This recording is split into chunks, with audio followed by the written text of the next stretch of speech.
Will Smith resigns from the Academy as Morbius finally hits theaters, and Marvel's Moon Knight, HBO Max's Moonshot, and Netflix's The Bubble all make their streaming debuts. I'm Joe Acierno. And I'm Darius Delsoin. This is Cinema Unchained. All right, folks, welcome to another episode of Cinema Unchained. We have I gotta say, a pretty interesting and action-packed episode for you today. Now, before we get into the latest news regarding the slap heard around the world, don't forget to like, follow, share, subscribe, and hit the bell to get all notifications, whether you're on Apple Podcasts, Pandora, YouTube, and so much more. If you want to help out the show, please give us a 5-star review on whatever platform you can, and follow our social media pages that are listed in the description. Before we talk about the premiere of Marvel's Moon Knight, the 94th Academy Awards was this past Sunday. Should be a little bit over a week ago by the time this episode goes online. And needless to say, it was one to remember for, I'm going to say, all the wrong reasons. It's funny enough, we record the show on Sunday mornings. And, of course, the Academy Awards happens every year on, like, a Sunday night. So we had just missed it by the time that this just unfolded. So now, at least with this new bit of news, we have an excuse to talk about it all. So thank you for this. Will Smith, I guess one of the newest Oscar winners now, Will Smith. We'll see how long that stays for. Will Smith has resigned from the Academy of Motion Picture Arts and Sciences this past Friday. This comes less than a week after Will Smith slapped Chris Rock on stage at the 94th Academy Awards. This comes, after Chris Rock, and again, I'm sure everybody knows the story, but I feel odd not saying the context of it all. This comes as Chris Rock made a joke about Will Smith's wife, Jada Pinkett Smith's hair, or receding hairline, shaved hairline, whatever, you want to, whatever it is. And needless to say, certain people in the audience were not too crazy about the joke. And all I have to say is, wow. I don't think anyone ever expected anything like this to ever happen. And all I can say is just props to Chris Rock for really just keeping his composure. Like, it's funny. You look at certain things that happen and you can't help but wonder how you would react or how you would handle that situation as it's unfolding or as it happens. So I got to give a lot of credit to Chris Rock because it's funny enough. You still have some people defending Will Smith and what he did. I don't know how, but Tiffany Haddish for one. yeah. Honestly, what the hell is going through her head? I really have no idea. This is just absolutely insane. Yeah, this is unfortunate. Like I said, I think, and again, comedy is subjective. People will like a joke, people won't like a joke. And I think it's fine for either party to like it or whatever. The biggest issue I have, I think, is multiple things. You're dealing with a man that was, how I see it, especially within the past year or two, he was publicly humiliated by his own wife, Jada Pinkett Smith, when she went on record about essentially cheating on him. However they want to word marriage and however they view it, to me, entanglement, right? It was an entanglement. It wasn't a transgression or whatever. It was an entanglement, right? No, you fucking cheated on him. Yeah, it was you cheated on him, and you cheated on him with your son's friend, who was also going through a mental stuff, and who was younger, a lot younger, basically almost the same age as her son. The issue I have is really that he didn't keep his composure, and I think he should have kept his composure, even if you didn't like it. Even if you looked to your left, even if you initially laughed and you thought it was funny, and you saw your wife being disappointed, you should have been like, well, that's her issue, not mine, right? And two, it's the fact that now, in a sense, because you also see a well-known actor like Will Smith slapping another well-known comedian actor like Chris Rock on stage in live television, kind of gives people the go-ahead that if they don't like something or they don't like a joke, they can assault someone. And you already have a lot of comedians coming out there now saying they are worried to do stand-up because if people don't like a joke they say, someone can just easily go up and slap them or, physically abuse them, which is not okay. So I'm very No. disappointed with how Will Smith handled the situation. I think he could have done it better. I think the Academy could have done better. There are Yep. so many different avenues of this situation that I'm not going to say it disgusted me. No, I mean, there's other things that disgust me too, but I was just very disappointed in how how Will Smith went about this. You can tell Chris Rock was about to say and do something, but he kept his composure. He tried to keep going. And he did.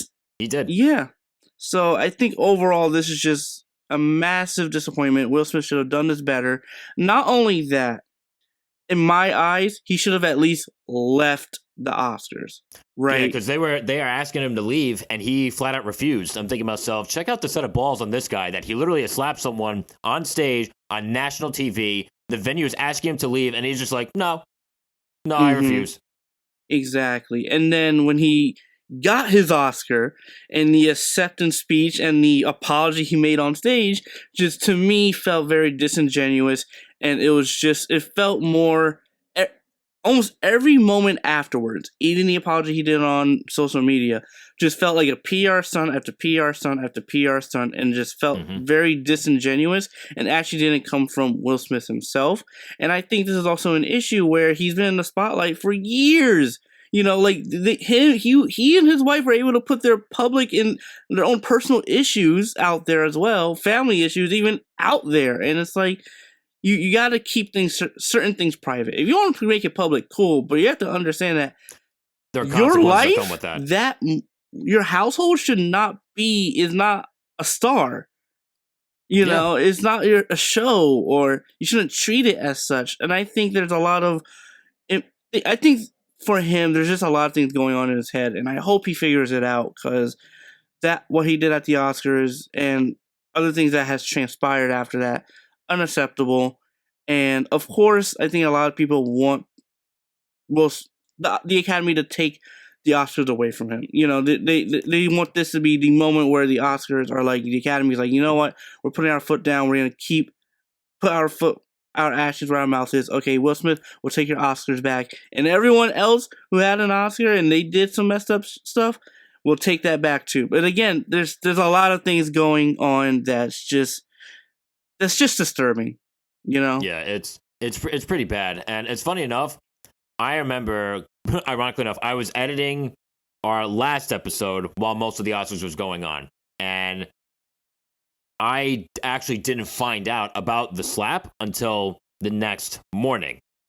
I finished editing the episode. I went down, I watched, a little bit just to see, because I like seeing when certain things win and whatnot, like the moment it happens. Okay.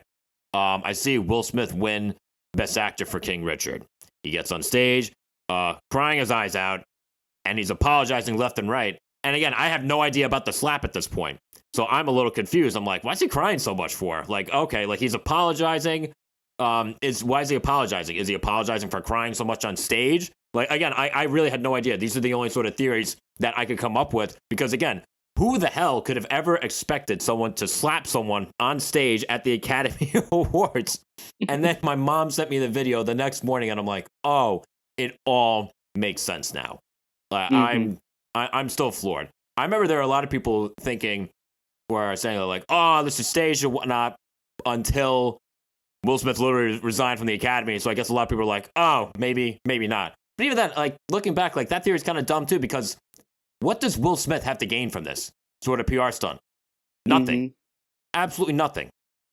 So it's just a whole bunch of craziness. And I think, Will Smith can say that, like, oh, he was defending the honor of his wife or whatnot. But I do think it goes a bit deeper than that. I think there's a lot of pent-up frustration. There's obviously an insane amount of insecurity that it's very clear that he has to work on. But, and shouldn't be public or made public. You should do that in private. Yeah. Which, well, too late for that. I mean, the world, everybody knows it now. Everybody knows it. Everybody sees it.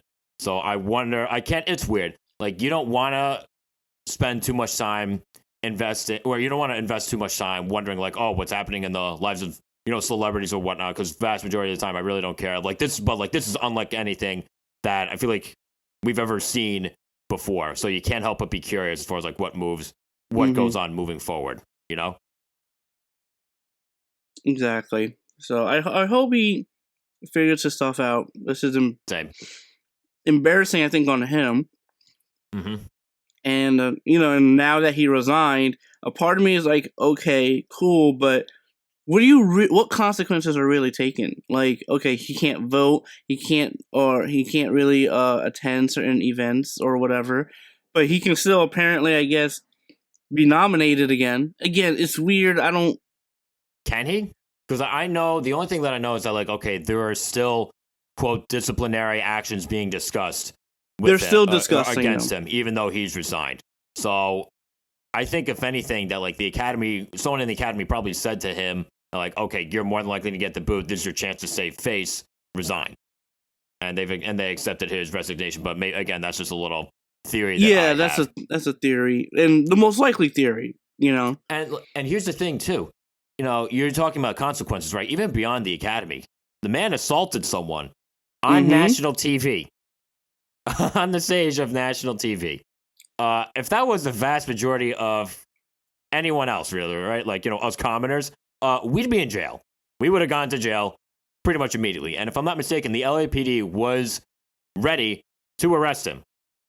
So It just goes to show, like, there's like a real discord between celebrities and the rest of us. Because, again, we would have gone straight to jail. And again, rightfully so.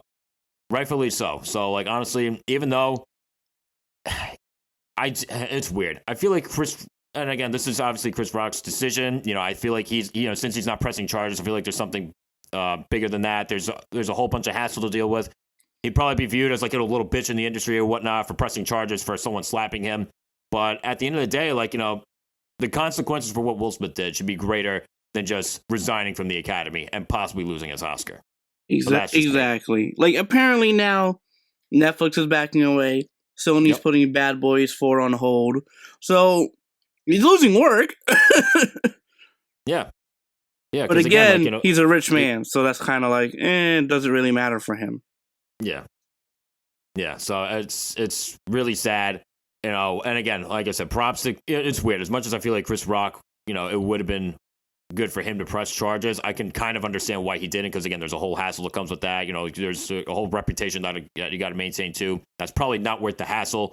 And like I said, I got to give him so much credit for keeping his composure and keeping his class the way he did. You could tell he was trying to say something. He would have said something, but he's just like, no. He was like, I can't embarrass this guy any more than he already has. Let's not make this any worse than it already is. Because I guarantee you, if certain other comedians like Ricky Gervais were there, he would have ripped him a new one, like right on the spot, which honestly probably would have been spectacular.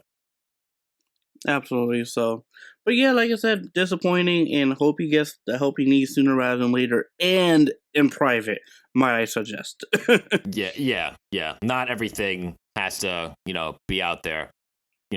Same goes for Jada Pinkett Smith. Like, not everything, should be put out there. Because again, there are consequences to putting everything out there too. Like, you can describe it or, classify it as being honest and authentic, but like, no, like there are plenty of ways to do that in a more, or really just like a less negative way. I mean, it's weird. Like, I guess honesty comes with like, certain negative consequences at the end of the day, but it's just like, there are better things to be honest and upfront about, not without embarrassing the people that you care about. Like, I just don't understand what the point of putting all that out there is.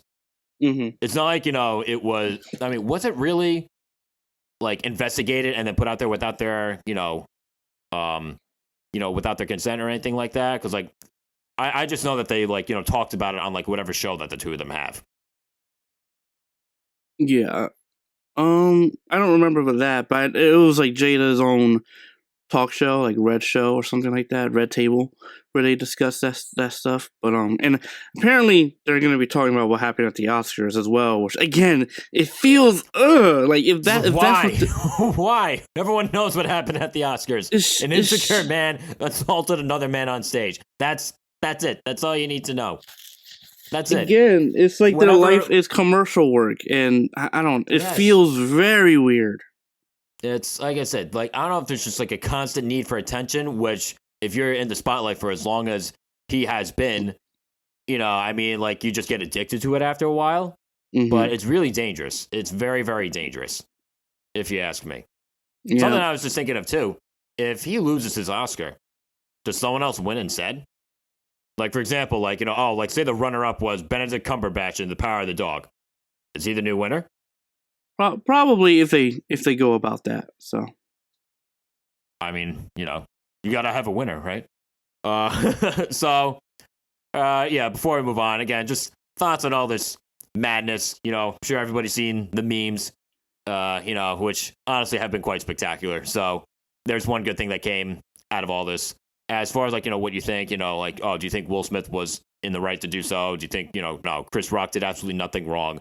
Leave your thoughts in that comment section. Oh boy, now, still winding down from that last segment there.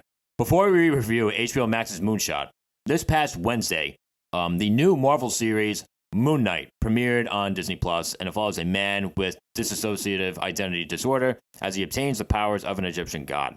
And it's very weird. So there's only been one episode so far, and it kind of feels like the MCU, but not at the same time. Like, it has, like, it still has, like, that signature quippy sense of humor, and there's still a certain amount of charisma to it so far, but it's kind of trippy, but in a good way, Mm-hmm.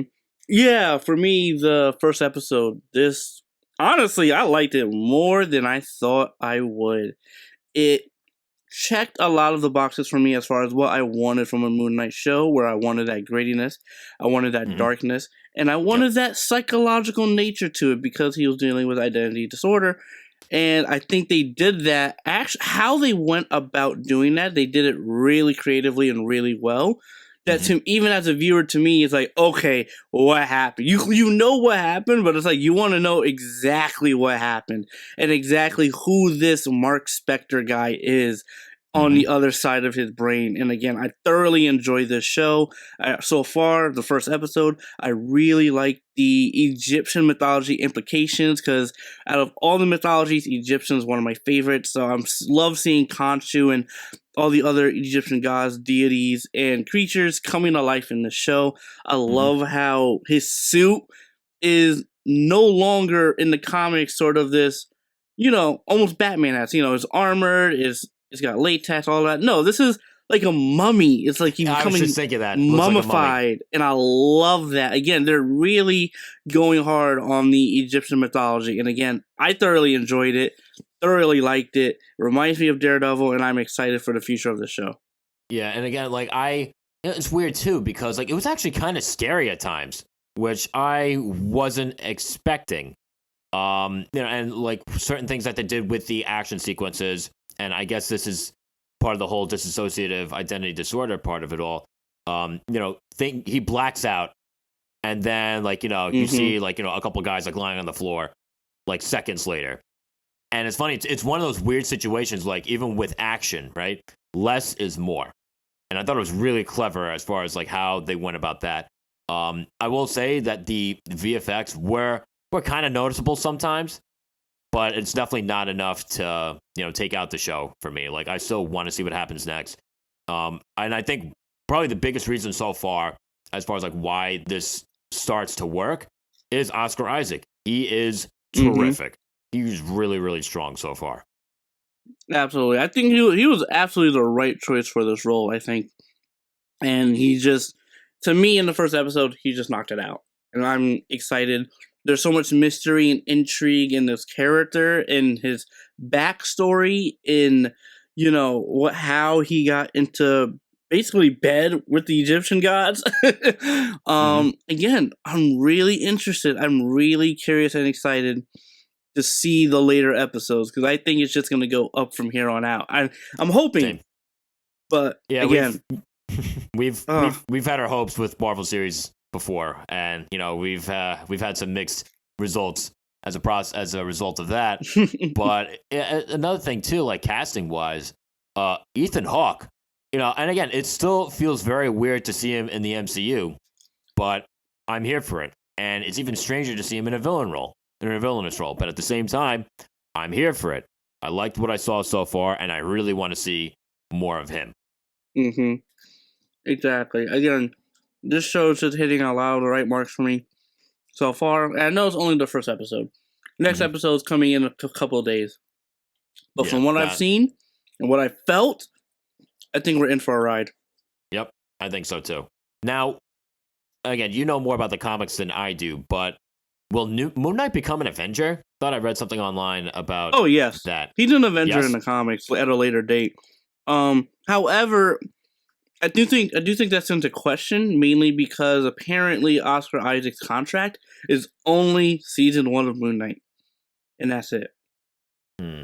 They could I see. renew it. Obviously, it happens before in the course. industry, but I'm curious. I'm hoping that they do more with this character because I have a feeling that if this show does really well, they could greenlight a season 2, and they could say he's going to be in a Blade movie or a different movie as well, like make an appearance. And that's sort of the route Marvel's going with, where they're going to introduce a certain character in a movie or show, and then considering the popularity or whatever, they may do a show or introduce them at a later date. And I think that's a smart, clever way of doing it.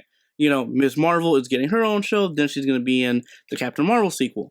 So with Moon Knight, I think the next possible place, if they renew it, if they keep going with this character, could be Blade. Could be a Blade movie. At just appearance, not really playing a big role, but he could appear in it at like a post-credit scene. But again, I'm excited, and I hope to see more Moon Knight. Yeah, no, it's this. Honestly, this is off to a good start. How many episodes are supposed to be in this season? 6. 6? Only 6, huh? I mean, it's not that weird. That was about the same amount of time as Falcon and Winter Soldier. Episodes are about the same length. So no, never mind. That's not that weird. Okay. Yeah, no, yeah, still plenty to look forward to. And for all of you that are still listening with us, did you actually get a chance to watch Moon Knight? If I don't, like, obviously, I would say that we recommend it. But if you have, what do you think so far? Do you think it's off to a good start? Are you kind of lukewarm on it at the moment? Because like a lot of times, like may take an episode or two for things to really pick up. Are you still looking forward to more? Leave your thoughts wherever it is that you can. All right, moving forward, the new HBO Max film Moonshot premiered this past Thursday. In 2049, 2 college students partner up for a trip to Mars to be reunited with their significant others. This stars Cole Sprouse and Lana Condor. And honestly, the best way I can describe this film, is that it's a predictable rom-com comedy with a sci-fi twist. Mm-hmm. Pretty much, I'm on the same boat. It was predictable rom-com, but at the same time, for a part of me, I'm gonna be honest, a part of me wished this was in theaters. Yeah, honestly, I felt the really opposite. do. I felt the opposite. I'm like, okay, if I went all the way to the theaters to watch this, I would have been a bit more disappointed. But like the fact that I was able to watch this, from the comfort of, from my home where I didn't really have to doll myself up to leave the house. I'm like, yeah, this is fine. Sat on the couch with a blanket, sat with my dog. This is fine. But like I didn't feel the need to go out to watch something like this. I think a part of it was really some of the visual aesthetics that kind of made me like, oh, I wish I saw this in theaters or like on a bigger screen, Mm-hmm. And I actually thoroughly enjoyed this movie. I like Dylan Sprouse. I think him as an actor, he's definitely getting better, and I liked him in the movie. I like Lana Condor. I think she's absolutely terrific, and she was good in this one too. And I also like the chemistry between them. Again, there were just certain aspects where I was like, okay, you obviously know where it's going to go. Yes. But the intimacies and the intimate moments and the, I thought they were done really well. And I guess even the idea of not having a mentality of being, oh, this is my actions is going to be more short-term effect instead of long-term. Again, you see that with Dylan's character and you see that with Lana's character, the differentiating aspects. And you see how it affects each other as well. And so, again, I thoroughly enjoyed it. And of course, you add in sci-fi, I'm going to really enjoy it even more. Yeah. It's weird. And it's Cole Sprouse, not Dylan. I'm not even sure if Dylan acts anymore, honestly. I don't think I've seen my bad. Dylan in anything. They're twins. They're those damn identical twins. But yeah, no, I'm not even sure if Dylan acts anymore, but maybe I'm wrong on that. But yeah, no, like, it's weird. Like, and again, like, I think I might have said this like an episode or two ago when you talk about an actor or actress that was in something that you associate with your childhood, and it's nice to see them do well in other things. Like Cole Sprouse, like I watched The Sweet Life of Zack and Cody when I was younger. I watched The Sweet Life on Deck, or at least, a decent amount of it until I guess, I kind of grew out of it. And it's nice to see someone from my childhood entertainment like do well, like doing other things. And I will say that Cole Sprouse and Lana Condor they're likable. They're likable. They're great on screen together. They're definitely not digging into anything too deep in terms of like, emotional performances or anything like that. They're likable, but here's the thing. They don't need to be anything else than just that for this kind of movie. Mm-hmm. Exactly. And again, they're, oh man, like I said, to me, I thoroughly enjoyed it. It was fun. It was nice. It was heartwarming. And of course, adding sci-fi, I'm going to really like it even more. And again, I'm not into rom-coms. That's the thing, because of the predictable nature to them. But again, I really did like this one. Like, I'm not gonna lie, like I did like it. Yeah, it was cute. It was definitely fun. Like, I was expecting it to be a little bit fun, like a little funnier, but like I guess it wasn't as much, which is fine. Like, still had a good sense of fun to it. It was cheesy too, but again, given the nature of the genre, given the nature, I guess it's like the light nature of the story too. Like, I guess it was just bound to be a bit cheesy.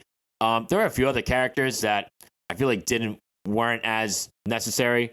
There's another couple there that I kind of feel like it's shoehorned in there.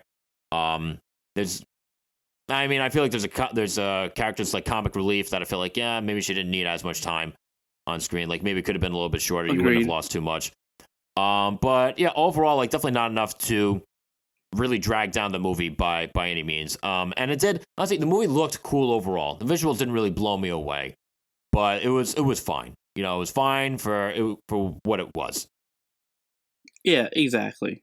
Again, a part of me was just like, because of some of the visual, like, space stuff that they've done, that's the only reason why I want to see it in theaters, because just seeing some of the space aspects blown to that proportion. Again, I'm a sucker for it. That's just me. But yeah, like I said, thoroughly enjoyed it. Would I recommend it even for couples? Yeah, go ahead, watch it. I would. Like, if I had a girlfriend, and we were just looking for something to watch, like, I'd probably throw this on if I hadn't seen it before. But now that I've seen it, I don't feel the need to watch it again. Like, it's good for killing time, but not remembering, if that makes sense. Yeah, I would actually see this again. Like I said, I liked it that much. All right. Did any of you actually get a chance to watch Moonshot this past weekend?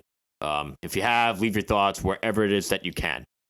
Now, before we talk about the new Netflix comedy, The Bubble, don't forget to like, follow, share, subscribe, and hit the bell to get all notifications, whether you're on Google Podcasts, Listen Notes, the Podcast Index, Stitcher, and more. If you want to help out the show, please give us a 5-star review on whatever platform you can, and follow our social media pages that are listed in the description. Before we cap off the show with our review of Morbius. All right, the new film The Bubble premiered on Netflix this past Friday, and it follows the cast and crew of a film stuck in a quarantine bubble as they attempt to make a movie during a pandemic, aka COVID-19. And here's the thing, like, they kept describing it as a pandemic in the trailer without really labeling it COVID-19, but obviously we all knew what they were alluding to. And it's weird. Like, I expected them to be a little bit more elusive with, like, the name of the pandemic and stuff, but no, in the film, I guess, like, a tiny bit of a spoiler, it is COVID. It's COVID-19. They say this multiple times throughout. This is directed by Judd Apatow, and it stars Karen Gillan, Keegan-Michael Key, Leslie Mann, Pedro Pascal, Fred Armisen, and more. And here's the thing. This could have been cool. This could have been really cool. It definitely had an interesting concept. I watched the trailer, and again, we talked about the trailer when it first came out, like, a couple weeks ago, and I honestly wondered where this would go. And I'm going to be honest, especially considering the fact that it's Judd Apatow. This is the same guy who gave us The King of Staten Island. This is the same guy who gave us A 40-Year-Old Virgin and Knocked Up, all of which are terrific movies. I was very disappointed watching this film. I feel like this had so much potential, and I just feel like it just wasn't executed well at all. It really wasn't. Oh man, okay. Why don't you think that before I even say my thought? Because it felt very sloppy. It felt very meandering. And again, maybe it's just because, like, Apatow's films tend to they tend to be funny, but they tend to feel like they tend to have like a little bit more weight to them. And this was just mostly silly. And it's weird. Like there are a couple moments where I laughed, but not nearly as much as I feel like I should have. I didn't. This film, honestly, atypical of Judd Apatow. This just wasn't very funny, in my opinion. This is mildly entertaining at best. All right then. So for me, I was excited going in. I thought the cast was pretty cool. Pedro Pascal, Keegan-Michael Key. The second you have Keegan-Michael Key, I already have some sort of expectation. Mhm. So, and you were talking about how like it felt very sloppy, or I guess just jointed. I guess for me, I like that because again, I actually really enjoyed this movie.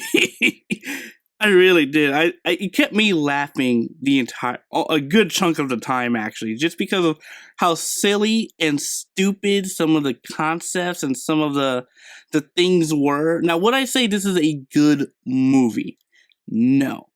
But I had a great ass time with it. Mm-hmm. That's the thing. Like, again, I was thoroughly very entertained. I kept laughing all the way through. Again, this is for me, again, your comedy style is different from mine. Me, if it's stupid and I'm just giggling, it's gonna work on me. I laugh at a lot of things, to be honest. So, but yeah, for some reason, a part of me was like, I left saying, I had a good time. It was fun. It was funny. It was stupid. And that was it. There are definitely some moments where I don't remember. Like, I don't think it has as many memorable comedic moments compared to other films, but because I unfortunately already forgot quite a bit of them. Mainly because it's like it goes from this. I will agree. Sometimes it did feel as if certain relationships, and I think you know which one I'm talking about, felt so forced and so unnatural that I was just like, where is this going? To me, it felt like they were planting stuff, but they never really fully transpired.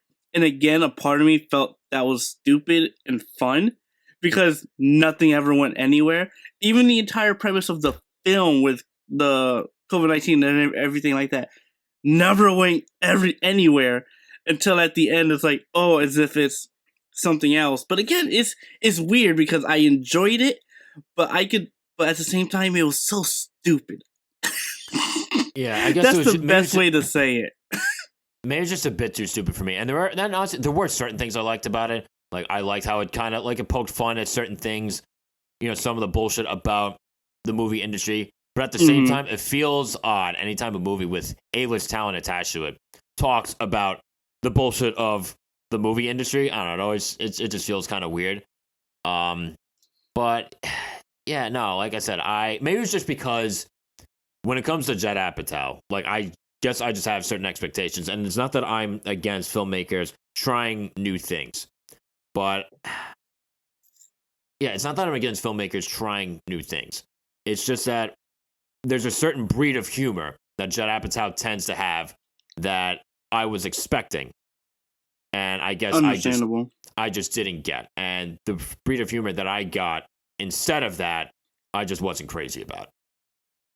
Understandable.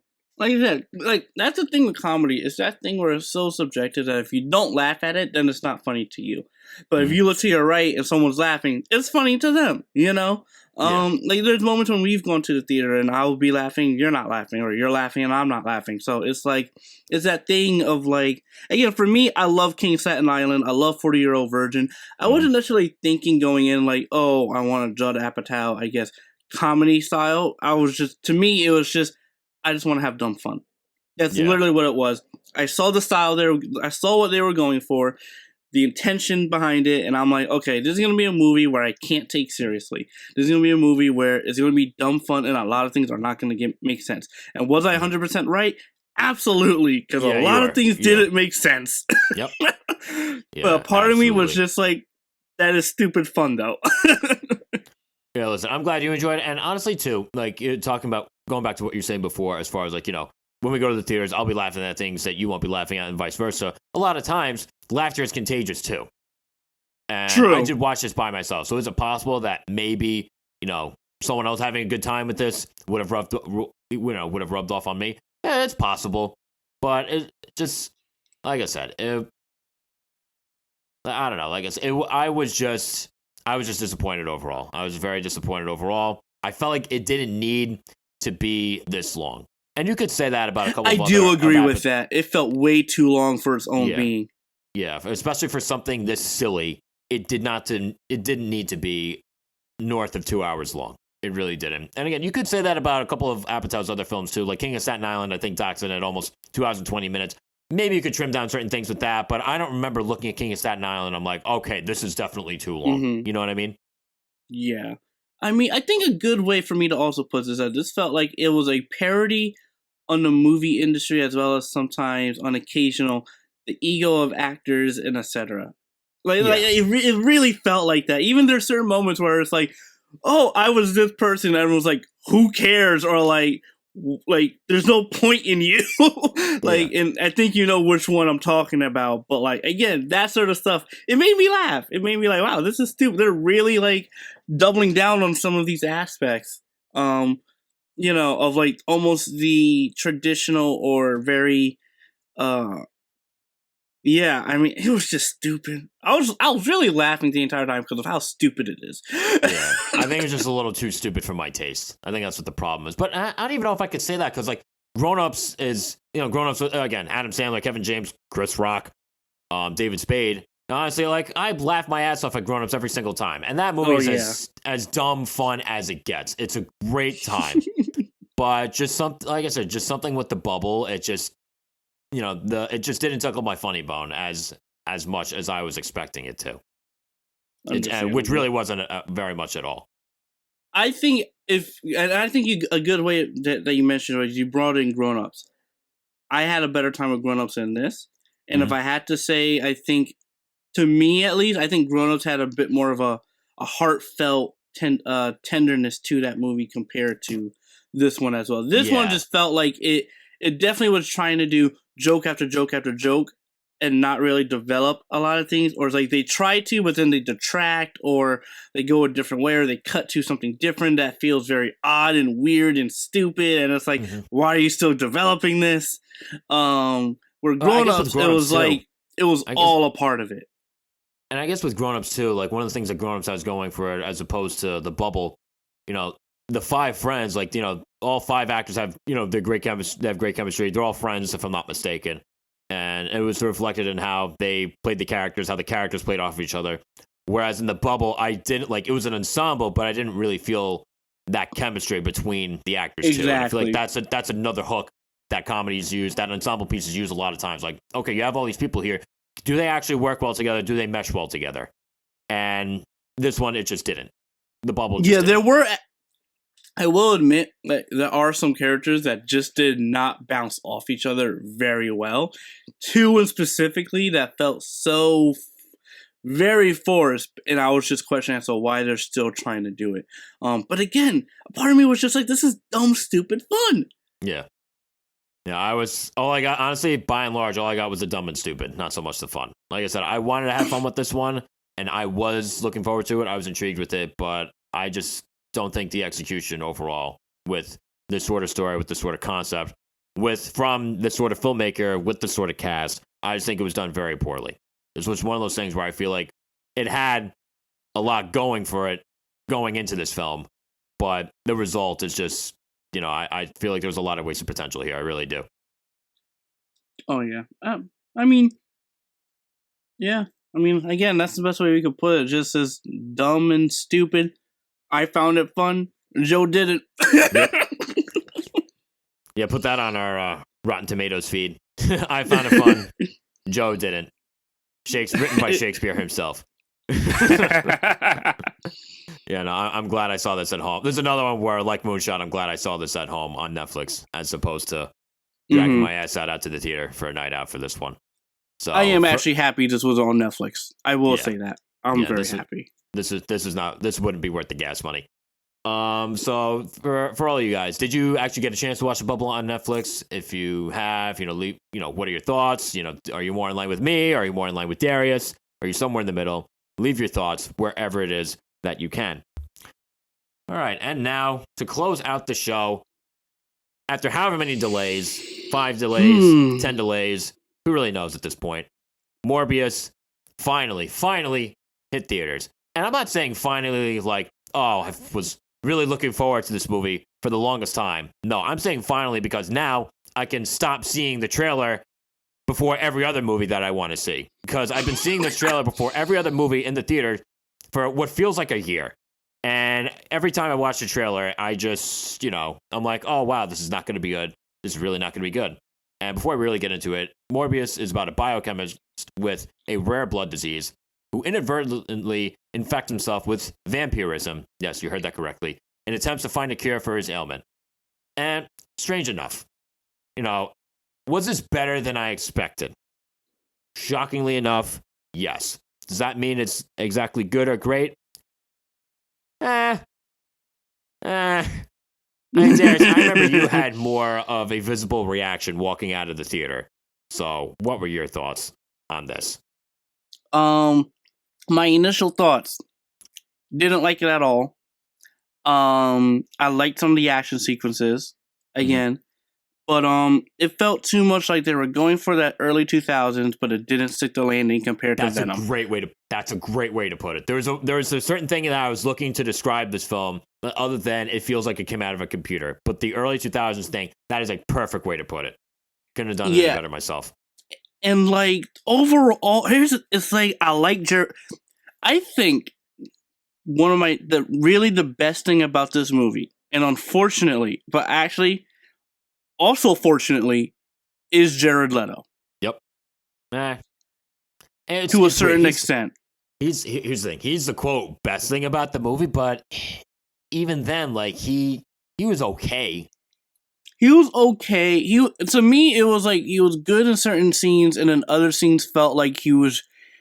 It felt like he was just a stand-in. You know? Yeah. He was there. He was just there. I feel like it's weird. Certain points, I feel like he was just there. Other times, I'm like like looking back, I feel like he tried with what he was given. You know what I mean? Mm-hmm. Like. And it's like I wanted to like this movie. That's the thing. You've heard me on the show and even outside where it's like I was actually pretty excited for this. But then over time I actually kept forgetting it's not out yet.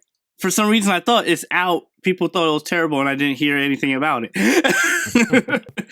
But yeah, it finally came out. So I was heavily it's not that I was disappointed, but it was just like, oh boy, like how this just went terrible.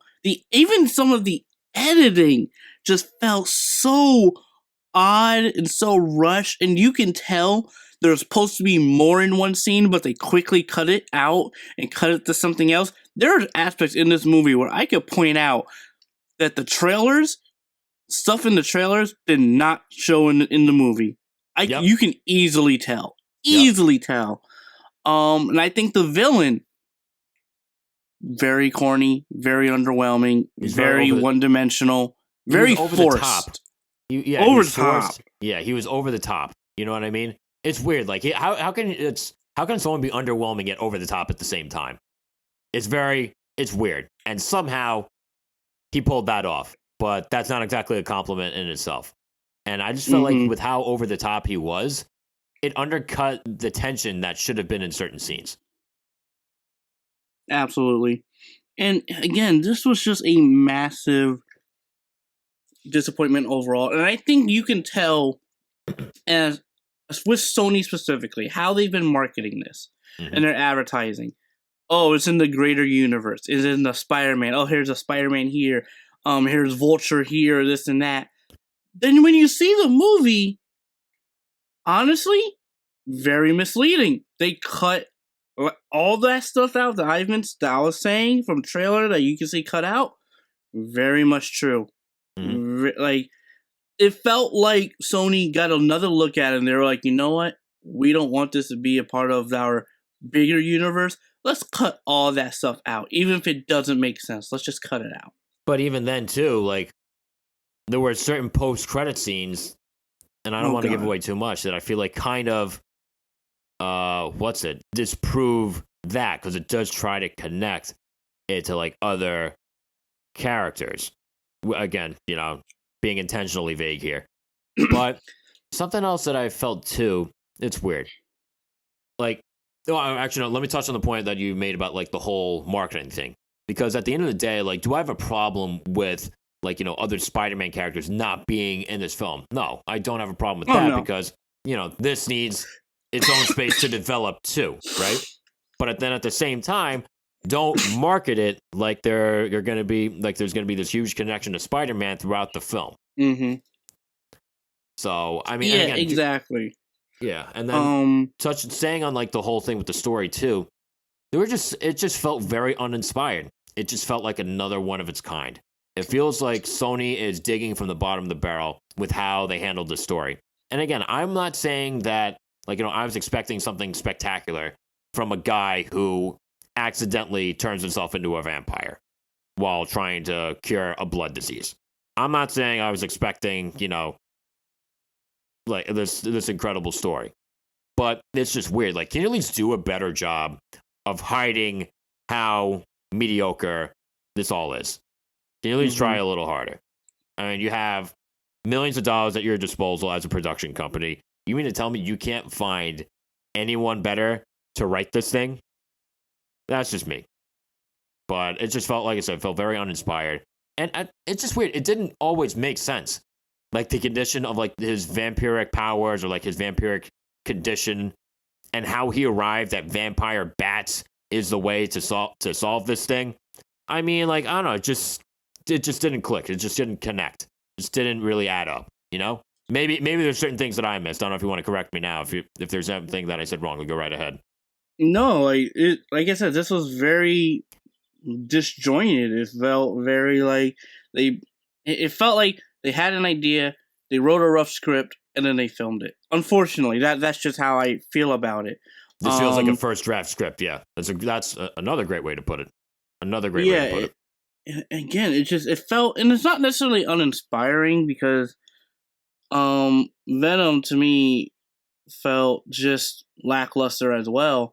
However, and I can't believe I'm saying this, I think I had a better time with Venom than Morbius. That's tough. I don't know. Because I really did not like Venom. Yeah. That's the thing. So, and I don't like Venom 1 or 2. But a part of me is just like, a part of me was like, okay, if I had to compare this to another movie that I also really didn't like, that I thought was trash, it would be Venom. And if I had to pick of like, hey, two of these movies came out at the same time, which one would I pick? Probably Venom, because I'm more of a Venom fan than a Morbius fan. That's probably going to be the main reason as to why I would have picked Venom. And I might be in the same boat as you, because Venom at least had Tom Hardy giving it his all. And I feel like Tom Hardy did what he could do to make that movie more watchable than Jared Leto did for Morbius. Exactly. Because, again, Jared Leto just felt like he was there. He didn't feel like he was trying to play a character to a certain extent.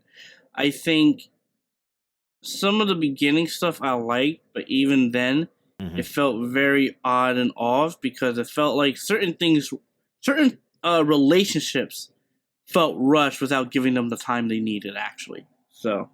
Yeah. Yeah. And another thing, too, like the visuals were not good. The CGI was very distracting. The vampiric faces, like they looked cheap. Like they looked underdone. They just looked very unrefined. And I feel like everything having to do with the visuals and the action, like so much of things nowadays are done on the computer, but they just do a better job of hiding it. They do a better job of making you forget about that. This movie did not. Everything felt like it came right out of a computer. And I feel like, that's kind of, it's weird. That's kind of like a microcosm for like the rest of the movie itself, because the entire movie, while there are times where it's mildly entertaining, there's some things that are actually kind of scary. This entire movie felt like it came out of a factory. Yep, this was a factory movie. Yep. Yeah. So, and I will say that the previews that we saw before this film put together were probably better than the show itself. And we went in late. I think I saw maybe 3 or 4 previews because I had to step out and use the men's room. But and this movie felt longer too. Yeah, it did. It's not a particularly long movie. long. I think it's somewhere. It's definitely under 2 hours. It's definitely Oh, under this 2 felt hours. I think more it's than somewhere 2 like- hours. I'm sorry. This felt way more than 2 hours. It definitely felt more than 2 hours. It definitely felt longer than it needed to feel. And like I said, Yeah. considering the fact that it's under 2 hours, I want to say it's like an hour 44 or something like that, or like an hour 50, somewhere in that range. And it felt over 2 hours. Like, that's a no good. That's a no good. Yeah. It was very just. Oh man, I wish we didn't see it. Yeah, I wish they just put it out on Netflix. Yeah, honestly, yeah, I Um, would have preferred seeing this at home. Yeah, like and to go with the visual effects. I actually liked some of the visual effects, or at least the style of it. However, I think when it came to some of the vampiric nature, like on their faces, it threw me off. Like you could tell, like that's just They look more no. like zombies. It looked more like zombies, and I think they could have done a better job by just putting actual vampire makeup on them instead of CGing it. Yeah, I agree. I 1000% agree. Apparently, Jared Leto was against like the prosthetic makeup for whatever reason. That was just a headline that I read on an article. I didn't really dig deeper into that. But okay, you're against the prosthetic makeup. How'd that work out? How'd that work out for you, Jared?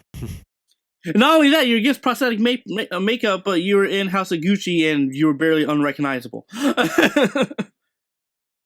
I mean, it's and again, you were in Dallas Buyers Club too. You know, a lot of makeup, a lot of Mhm. actually. I don't know if you could really. It's not really prosthetic makeup. I don't even know. But like either way, like you know, makeup is good. Makeup is good for movies, and you should probably you should probably use it. And Makeup invest in is it. good. Yeah, makeup is good. Use that in lieu of just like computer CGI in certain situations, or even then, if you're going to use CGI, do it better than that. Do better than that, please. Because again, they did this CGI, the motion capture for for movies like Avatar, and obviously looked amazing. Groundbreaking visuals, and took films in a massive step in the right direction. But this was just not it. This was just not it. So. Nope. Yep. So- It definitely feels like Sony's trying to do this for all their movies and their Spider-Man villains, is that we want to capture the aesthetic of early 2000s. That's what it really starts to feel like more and more now. It's like we want to capture the aesthetic of the early 2000s, but just not capture it well. Like that's Not the what this essence. felt like. Yeah, that's what it felt like. Exactly. So, yeah, this movie sucked. Yeah, it wasn't. And again, as a surprise to, I'm gonna say no one, because I don't really know if anyone really went into this with any sort of confidence, except for maybe William. Maybe I'm wrong, but if I'm wrong about that, please don't sue me for defamation, buddy. But again, for everybody that actually got a chance to watch this past weekend, what did you think of the film? Like, was it better than expected, worse than expected, about the same? Leave your thoughts wherever it is that you can. And just like that, show's done. Don't forget to like, follow, share, subscribe, and hit the bell to get all notifications, whether you're on Spotify, iHeartRadio, Podchaser, and more. If you want to help out the show, please give us a 5-star review on whatever platform you can, and follow our social media pages that are listed in the description. And just another announcement. Moving forward, we're trying some new things. We're going to be uploading every new episode Mondays at 5 p.m. So just, tune in at that time for our next episode where we review Sonic the Hedgehog 2. We'll see you then. Woohoo! Yeah, I'm excited for Sonic.